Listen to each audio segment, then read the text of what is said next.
Why, hello guys, this is the White Widow. Actually, my name is Robbie Ross, call me that. I don't really like my username, it's just because I'm pasty white. Hi, this is my introduction to my web shooter tutorials. Today I will be using a script because I've never done this before. So, if my eyes shift off to the left, that's why. Um, just a little bit about me. I'm a Mormon, cashier, scientist, nerd. Best way to describe me. I only have two passions in life, and that's Jesus, and not even a close second, science.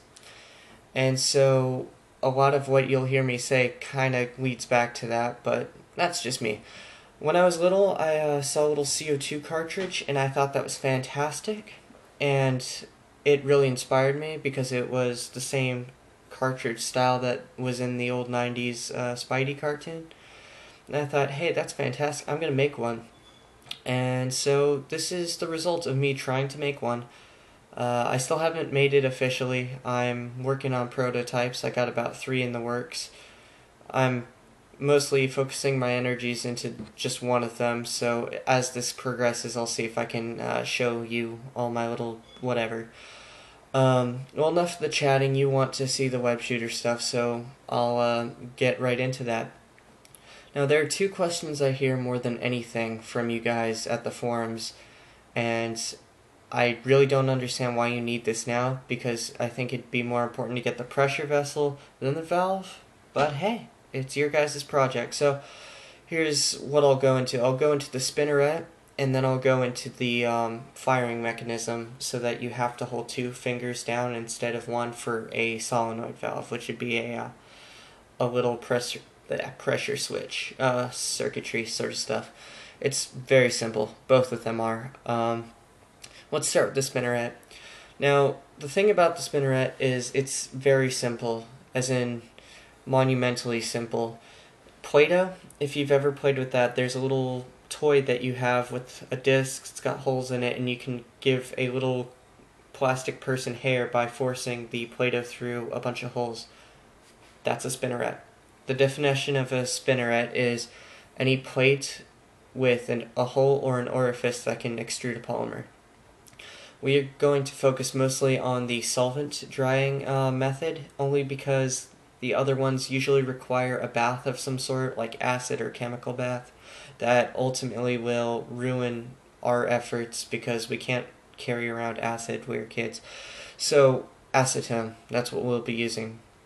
Now, about this whole spinneret thing, you guys are probably confused because you saw a picture online that looks like this. That was a design I came up with during a 6-hour car ride home from Charleston, and when I posted online, I didn't do a drawing, I did a poster, and I didn't do a very good job explaining it because you can only go so far with words, so I'm going to see if I can make that make sense. It's not actually a spinneret, it's a braiding mechanism, and it will give you that nice shape like this. Now, if you look at how a spider makes its webs, it actually just starts with individual strands. For example, if you look at this, you'll notice that the darker strands are all that will be made, and then as the spider goes on, it just adds to those middle strands, and they're all flying out. Now, that's how a spider makes it, but we're not going to be spending enough time to actually, okay, come on. No, and there's no device that can punch holes in the webbing as it comes out. But we can still make a turbine-type mechanism that will do the trick. How this works, it's going to look like this in the end. If that doesn't make sense, it's okay, it will. You start with a hollow copper tube. It looks like this. Then you attach it to an outside wall.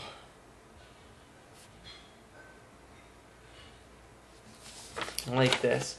Now, it's floating right now, so you have to add retaining screws. There's going to be 4 on the top and 4 at the bottom. The inside tube by the end of this will kind of look like the capital letter I.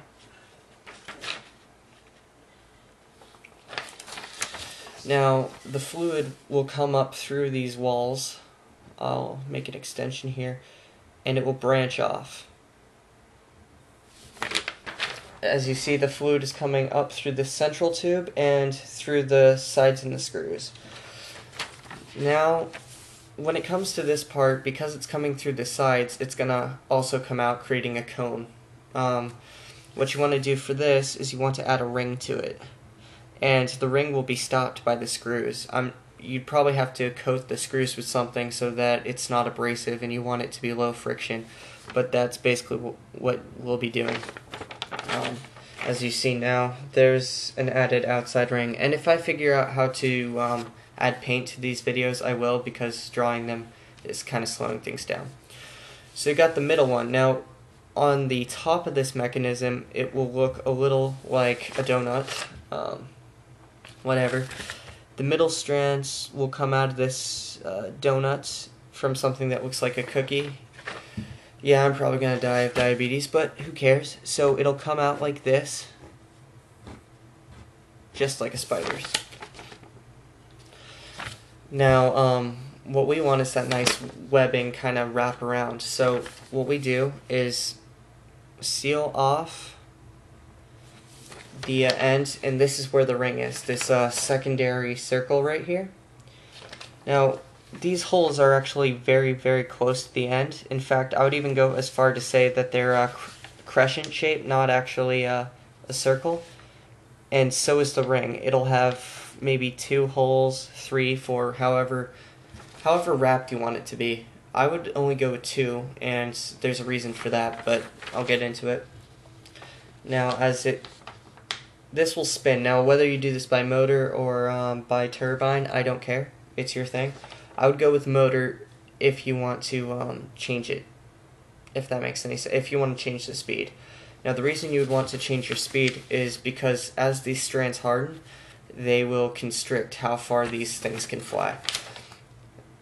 That doesn't make sense, or I've tried to make sense of it when explaining it, but it just doesn't come out right, so let me just try to explain it with paper. So here's the basic strands, and they're flying out of the middle ring. Now, this is about the distance it takes for the webbing to harden. Now, if you want to make it slow, it'll wrap around very slowly, creating something like this, and it can get farther off before it hardens, so as you do it, it'll make a wide shape. Now, if you, however, restrict it with too many webs at the front, it can't really expand because the outside is drying quicker than the inside. So what it will look like is a lot more narrow because there's too many strands restricting all the other ones from flying out.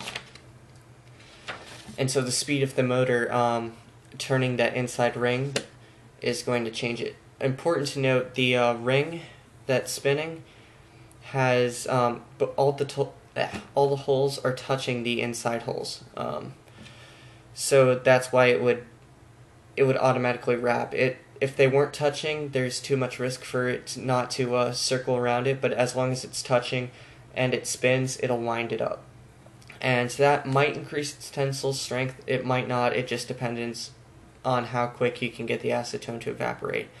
If anything, I would recommend using a heating system to make it evaporate quicker. Not too much though, because you might scorch the materials.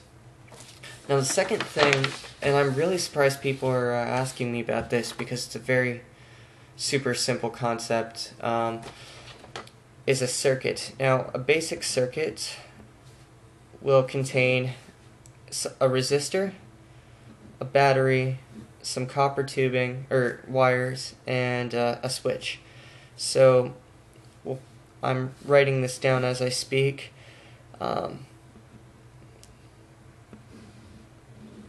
This is a basic circuit.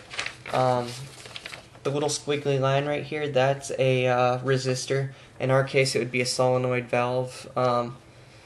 This would be a switch. You turn it on and off. It'll connect the circuit so that it'll flow through it naturally. If this is up, it will not be connected. This is a battery. That's how a circuit works. If you want to test this at home, get a tiny, tiny light bulb and strap it to a copper wire.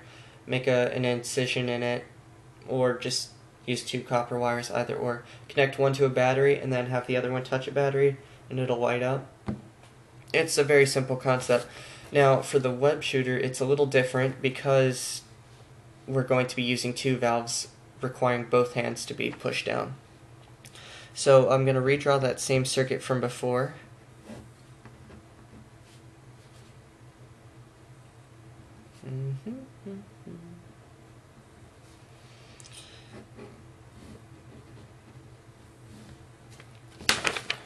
And here we go.